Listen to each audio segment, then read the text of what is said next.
Hi guys, welcome to GJ entertainments. Bigg Boss season 4 నడుస్తోంది. Eliminations పర్వం. అందరం కూడా దీని గురించి డిస్కస్ చేస్తూ ఉన్నాము. ఈ 1 వీక్గా చూసినట్లయితే ఎవరు ఎలిమినేట్ అవుతారు అన్న దాన్ని కనుక బేస్ చేసుకుని మనం మాట్లాడినట్లయితే నామినేషన్లో ఉన్న వాళ్ళు ఫస్ట్ సేఫ్గా ఉండే ఛాన్స్ ఎవరికి ఉంది అన్నదాన్ని మనం అనాలిసిస్ చేసినట్లయితే హైయెస్ట్గా ఎక్కువ ఫ్యాన్స్ ఉన్నారు అని చెప్పొచ్చు, మంచి ఫాలోవర్స్ ఉన్నారు అని చెప్పొచ్చు. అలా కనుక ఇప్పుడున్న వాళ్ళు మనం కౌంట్ చేసినా కూడా గంగవ్వ ఒక బిగ్ బాస్లో ఒక గెస్ట్ రోల్ అని చెప్పొచ్చు ఖచ్చితంగా. ఎందుకంటే తనకున్న ఏజ్ని బట్టి కానివ్వండి, లేకపోతే ఇతరత్ర రీజన్స్ వల్ల కానివ్వండి, తనని ట్రీట్ చేసే విధానం బిగ్ బాస్లో చాలా బాగుంది. అయితే మరి గంగవ్వ గెస్ట్ రోలే కదా, తనకి ఎలా ఫాలోవర్స్ ఉంటారని ఈ డౌట్స్ కూడా అందరికీ ఉంటుంటాయి. కానీ గంగవ్వ ఉన్న ఆ కాసేపు, తన స్క్రీన్ మీద కనిపిస్తున్న కాసేపు కూడా తన నుంచి వచ్చే డైలాగ్స్ ఆడియన్స్ని ఎంటర్టైన్ చేస్తున్నాయి. అది మనం చూసాం నిన్న. ఎవరైతే వాళ్ళు డిస్కస్ చేసుకున్నప్పుడు దివి ఒక్కొక్కరి గురించి చెప్పినప్పుడు, గంగవ్వ గురించి కూడా చెప్పినప్పుడు తను ఇచ్చిన కౌంటర్ ఆర్ తను ఇచ్చినటువంటి ఆన్సర్ చాలా బాగా అనిపించింది అందరికీ. అలాగే కంటెస్టెంట్లు ఎవరున్నారో వాళ్ళందరితోనూ కూర్చుని వాళ్ళ గురించి తను ఎక్స్ప్లెయిన్ చేస్తూ ఉంటుంటే ప్రతి ఒక్కరు చాలా ఫన్తో నవ్వారు. సూర్యకిరణ్ నువ్వు భూస్వామి అనడం, అలాగే కరాటే కళ్యాణ్ విషయానికి వస్తే కరాటే కళ్యాణ్ని పెడతావు ఏడుస్తావు అని తన అన్న వే ఆఫ్ స్టైలింగ్ అని అక్కడున్న కంటెస్టెంట్లు కూడా చాలా ఫన్ ఫీల్ అయ్యారు. సో ఎలా చూసుకున్నా గంగవ్వ అంత పెద్ద ఏజ్ అయినప్పటికీ కూడా చాలా చక్కగా ఎంటర్టైన్ చేస్తుంది. అలా చూసుకున్నా, తనకున్న ఫాలోవర్స్ని చూసుకున్నా గంగవ్వ ఖచ్చితంగా సేఫ్ సైడ్లో ఉంటుంది అనడంలో ఎలాంటి డౌట్ లేదు. సో గంగవ్వ సేఫ్ సైడ్కి. మరి నెక్స్ట్ ఎవరు ఉండే ఛాన్సెస్ ఉంది? సరే, గంగవ్వ సేఫ్ సైడ్ అయితే మిగిలిన వాళ్ళు ఇంకా ఎవరెవరు డేంజర్ జోన్లో ఉండొచ్చు. వీటిని కనుక చూసుకున్నట్లయితే అభిజిత్ మనకు ఒకరు కనిపిస్తున్నారు. అభిజిత్ విషయానికి వస్తే యంగ్ హీరో అండ్ అంటే ఆడియన్స్ కూడా కొంత ఉంటుంది, యంగ్ హీరో కదా కొంచెం ఛాన్స్ ఇవ్వచ్చు, ఎలా ఎంటర్టైన్ చేస్తారో చూద్దాము అని ఒక ఛాన్స్ కూడా ఆడియన్స్ తీసుకునే అవకాశాలు ఎక్కువ ఉన్నాయి. అండ్ తను గేమ్ ప్లే చేస్తున్నప్పుడు మనం చూసినట్లయితే ఎంతవరకు ఉండాలో అంతవరకు చాలా జాగ్రత్తగా ప్లే చేస్తున్నాడు అని చెప్పొచ్చు. ఎక్కడైనా రియాక్ట్ అవ్వాల్సిన చోట ఖచ్చితంగా రియాక్ట్ అవుతున్నాడు. కరాటే కళ్యాణి అభిజిత్కి జరిగినటువంటి కాన్వర్జేషన్ మనం అబ్జర్వ్ చేసినట్లయితే అక్కడ జరిగిన ఇష్యూలో తను ఒక సిచ్యువేషన్ చేయి దాటిపోతుంది, ఆ గొడవకి దారితీసే ఛాన్సెస్ ఉన్నప్పుడు ఎలా తగ్గాలో, ఎలా సైలెంట్ అవ్వాలో తనకి బాగా తెలుసు అనేది ఆ సిచ్యువేషన్ బట్టి మనకు అర్థమైంది. సో అభిజిత్ని ఇంకా ఎంటర్టైన్ చేస్తాడు అనే హోప్ అయితే ఆడియన్స్లో ఉంది. తను కూడా సేఫ్ సైడ్లో ఉండే ఛాన్సెస్ మనకి కనిపిస్తున్నాయి. ఇక దివి కూడా ఎలిమినేషన్లోకి రావడం, అసలు మన ఈ కంటెస్టెంట్ ఉందా లేదా అన్న ఐడెంటిటీ వచ్చేలోపు తన ఎలిమినేషన్లోకి వెళ్ళిపోయింది. ఇప్పటి వరకు తన పెద్దగా ఐడెంటిఫికేషన్ రాలేదు. వచ్చిన ఒకే ఒక ఛాన్స్ ఏంటంటే దివి ఉంది, ఈ అమ్మాయికి మాట్లాడడం వచ్చు అని అనిపించింది. మొన్న ప్రతి ఒక్కరి గురించి, ప్రతి కంటెస్టెంట్లోనూ ఉన్న పాజిటివ్స్ ఆర్ నెగిటివ్స్ చెప్పడే విషయంలో తను ఫోకస్ అయిందని చెప్పొచ్చు. అంటే ఓకే, ఈ అమ్మాయి జనాన్ని ఎస్టిమేట్ వేస్తోంది అనే వరకు అయితే దివి మొన్న వెళ్ళింది. అంటే ప్రతి ఒక్కరి గురించి నిర్మోహమాటంగా చెప్పింది. ప్రతి కంటెస్టెంట్ నుంచి, అది గంగవ్వ కావచ్చు, ఇంకొకరు ప్రతి ఒక్కరి గురించి కూడా, కళ్యాణి గారి విషయంలో కానీ, మోనాల్ విషయంలో కానీ, వీళ్ళందరికీ కూడా అది అడ్వైస్ కావచ్చు లేదా తను అబ్జర్వ్ చేసింది కావచ్చు, అది చెప్పడంలో తను సక్సెస్ అయిందని చెప్పొచ్చు. చాలా క్లియర్గా చెప్పగలిగింది. అయితే దీని ద్వారా కూడా ఇతర కంటెస్టెంట్ల ఫ్యాన్స్ దృష్టిలో ఈ అమ్మాయి కాస్త నెగిటివ్ అయ్యే ఛాన్సెస్ ఉండదా అంటే ఉంటుంది, కానీ అంత పెద్దగా ప్రభావం ఉండే అవకాశం లేదు. అండ్ కళ్యాణి కూడా తను ఎప్పుడైతే ప్రతి ఒక్కరి గురించి చెప్పిన తర్వాత నువ్వు చాలా బాగా చెప్పావు అని అప్రిషియేట్ చేయడం, వెంటనే ఆ అట్మాస్ఫియర్ అంతా కూడా హెల్దీగా మారిపోయింది. అక్కడ మళ్ళీ కంటెస్టెంట్ల మధ్య ఒక నెగిటివ్ సిచ్యువేషన్ అనేది లేకుండా అంతా పాజిటివ్గా మారిపోవడం అనేది అక్కడ చాలా బాగా అనిపించింది అటు ఆడియన్కి కూడా. సో దివి ఇప్పుడే కాస్త తెర వెనుక నుంచి బయటకు వచ్చినట్టుగా అనిపిస్తుంది. సో ఈ వీక్ దివికి పెద్దగా నెగిటివ్ పాయింట్స్ ఏమీ లేవు అని చెప్పచ్చు. అంటే కనిపించకపోవడము అనేది ఇప్పటిదాకా కనిపించింది, ఏంటి కనిపించట్లేదు అన్న డౌట్ అందరిలోనూ ఉంది, ఏంటి వీళ్ళు ఒక పక్కనే కూర్చుంటున్నారు అన్న ఫీల్. కానీ మొన్న ఏదైతే జరిగిందో ప్రతి ఒక్కరి గురించి చెప్పే విషయంలో తను చెప్పే విధానం కానీ అంతా కూడా పాజిటివ్గానే ఉంది. కాబట్టి తనకి ఇప్పుడప్పుడే ఈ వీక్ ఎలిమినేషన్ చేసేంత నెగిటివ్ పాయింట్స్. ఇక నెక్స్ట్ కంటెస్టెంట్లోకి వెళ్తే మెహబూబ్ యూట్యూబ్ స్టార్గా అతనికి మంచి ఫాలోవర్సే ఉన్నారు. ఆ విషయాన్ని మనం పక్కన పెడితే వాళ్ళు యూట్యూబ్ ఫాలోవర్స్ ఎక్కువ ఉన్నారు కాబట్టి అతనికి ఒక ప్లస్ పాయింట్ అని చెప్పొచ్చు. మరి బిగ్ బాస్లో ఏం పర్ఫామ్ చేస్తున్నారు అంటే క్వశ్చన్ మార్కే కనిపిస్తుంది. అంటే పెద్దగా మెహబూబ్ ఉన్నాడు, ఓ మెహబూబ్ అనే వ్యక్తిలో ఈ టాలెంట్ ఉంది, చాలా బాగా ఎంటర్టైన్ చేస్తున్నాడు అన్నట్టుగా ఇప్పటివరకు అయితే తను పెద్దగా ఫోకస్ కాలేదని చెప్పొచ్చు.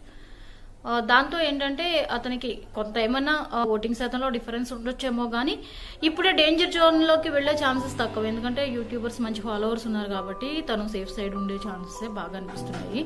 అందులో మనం సందేహించాల్సిన అవసరం లేదు, ఇతను ఖచ్చితంగా డేంజర్ జోన్లోకి వెళ్తాడు అనేంత సిచ్యువేషన్ అయితే మెహబూబ్కి లేదు. అంటే ఒక యంగ్స్టర్ కాబట్టి ఇంకా కొంచెం ఛాన్స్ ఇస్తే అంటే పోను పర్ఫామ్ చేసే ఛాన్సెస్ ఉంటాయి కాబట్టి ఖచ్చితంగా ఆడియన్స్ మెహబూబ్కి ఛాన్స్ ఇచ్చే అవకాశం ఉంది. అండ్ ఏంటి అంటే ఫస్ట్ వీక్, అసలు ఈ ఫస్ట్ వీక్ అనేది అసలు అన్నిటికంటే డేంజర్ అని చెప్పొచ్చు. ఫస్ట్ వీక్లో ఎప్పుడైతే బర్స్ట్ అయిపోతారో ప్రతి విషయంలోనూ అలాంటి వాళ్ళకి ఎఫెక్ట్ గట్టిగా పడే ఛాన్సెస్ ఉంటుంది. తర్వాత వీక్స్ నుంచి వాళ్ళు స్ట్రాటజీలతో వెళ్తారు, అలాగే కంటెస్టెంట్లతో మింగిల్ అయిపోయే విధానం అన్నీ మారుతాయి.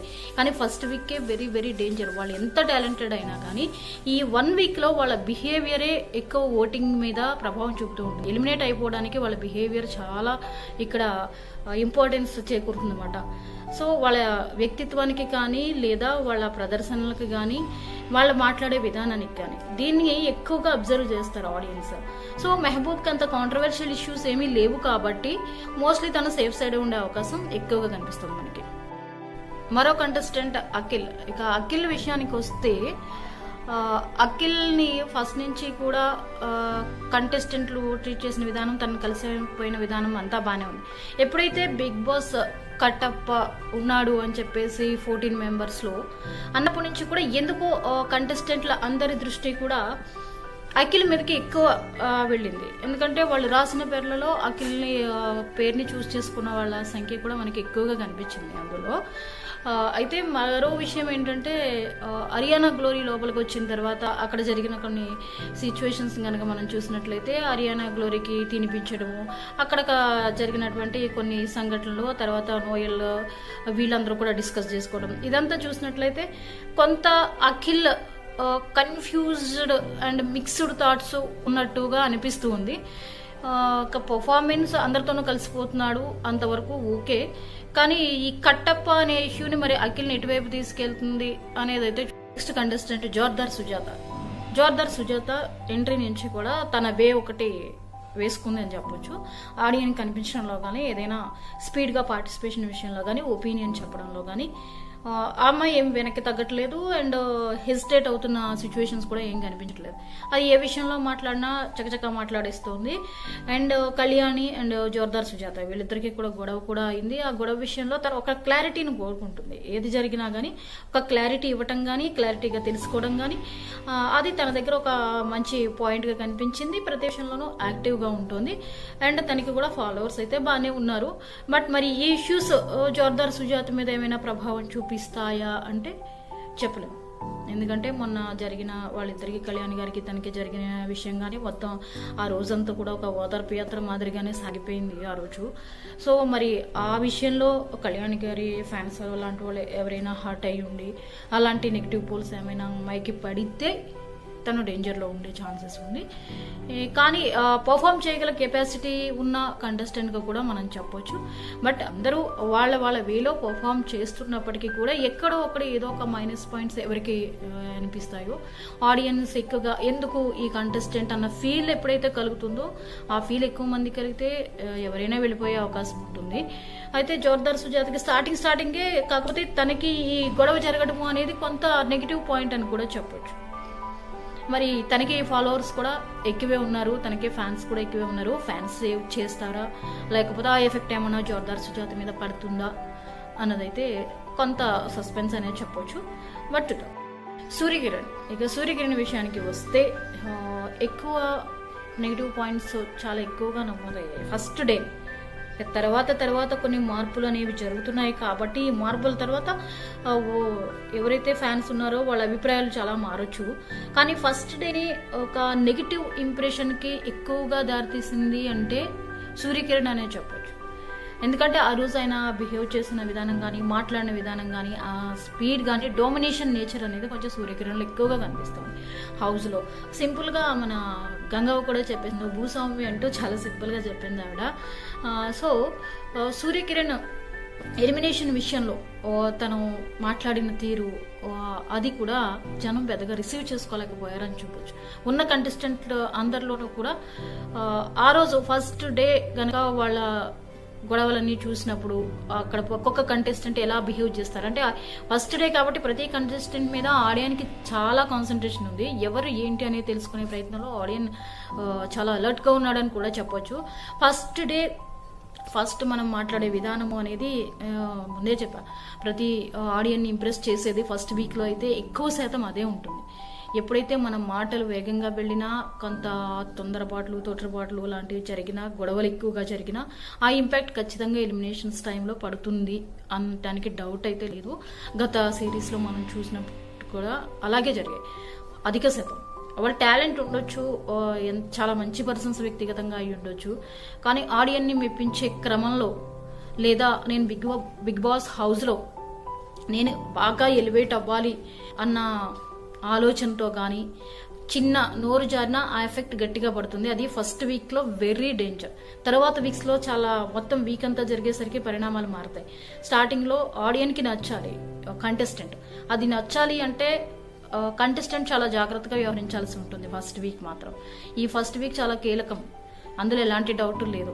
కానీ ఆ విషయంలో సూర్యకిరణ్ మేబీ ఆయన నేచర్ కూడా అదే అయి ఉండొచ్చో, లేకపోతే తను ఒక అందరినీ హౌస్లో ఉన్న వాళ్ళందరినీ కూడా తన మాట వినే విధంగా చేసుకోవాలన్న ఫీలింగ్ కావచ్చు, ఇంకా ఇతరత్ర ఏ రీజన్స్ అయినా కావచ్చు. కానీ ఫస్ట్ డే సూర్యకిరణ్ ఏదైతే పర్ఫామ్ చేశారో కంటెస్టెంట్ల విషయంలో కానీ అక్కడ జరిగిన ఇష్యూస్లో కానీ కొంత అని కాదు ఎక్కువే, కొంత కాదు అంతకంటే ఎక్కువే ఆయన నెగిటివ్ టాక్ని సంపాదించుకున్నారు చెప్పాలంటే.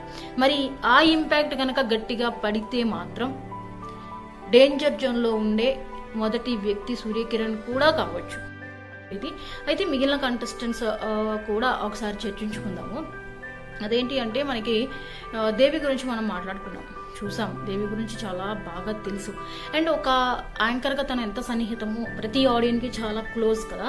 సో ప్రతి ఒక్కరు చాలా ఎక్స్పెక్టేషన్స్ పెట్టుకుంటూ ఉంటారు. అంటే వీళ్ళ పర్ఫార్మెన్స్ ఎలా ఉండాలి చూడాలి, చాలా యాక్టివ్గా ఉంటారేమో, కొన్ని ఎక్స్పెక్టేషన్స్ ఎక్కువగా ఉంటాయి కొందరి మీద. ఎవరైతే ఆడియన్కి బాగా దగ్గరగా ఉన్న కంటెస్టెంట్ ఉంటారో వాళ్ళ మీద చాలా ఎక్స్పెక్టేషన్స్ ఉంటాయి.